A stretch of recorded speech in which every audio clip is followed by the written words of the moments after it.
depuis 2001 en RDC à Kinshasa, dans cette capitale. L'avion du pape François atterrit tout à l'heure en début d'après-midi, en milieu d'après-midi. À l'aéroport, il a été accueilli par le Premier ministre, et tout au long de ces 25 km qui séparent l'aéroport du palais présidentiel, eh bien, le pape a été salué par des foules enthousiastes. Des centaines de milliers de personnes étaient sur les bords des routes dans une très grande joie, avec la présence aussi des enfants, des écoles qui étaient présents. Et peut-être que l'on peut dire, mais les habitants de Kinshasa le savent bien, que eh bien c'est un événement rare. Il faut remonter et peut-être à la visite précédente d'un pape ici en République démocratique du Congo lors de l'avenue de Saint-Jean-Paul II, pour voir autant de monde dans ces rues.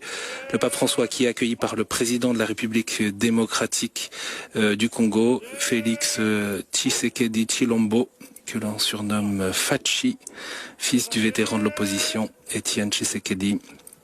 Le leader de l'Union pour la démocratie et le progrès social, l'UNDPS, a été proclamé président de la République après les élections de 2018.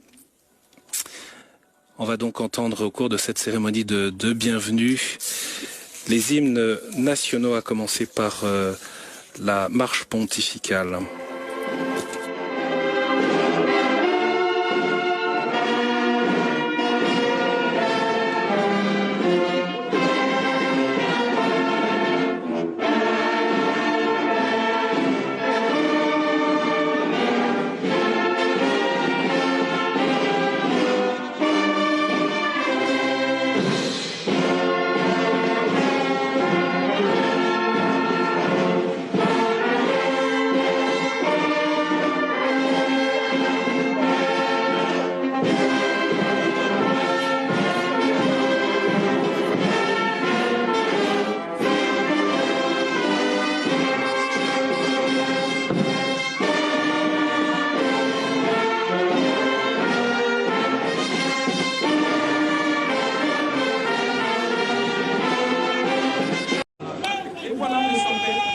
Et voilà le pape François qui est donc descendu de l'avion et qui est accueilli sur le tarmac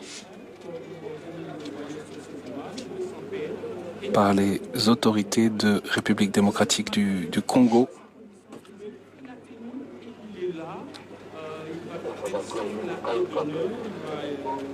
Les deux enfants envoyés lui remettre des fleurs en guise de bienvenue.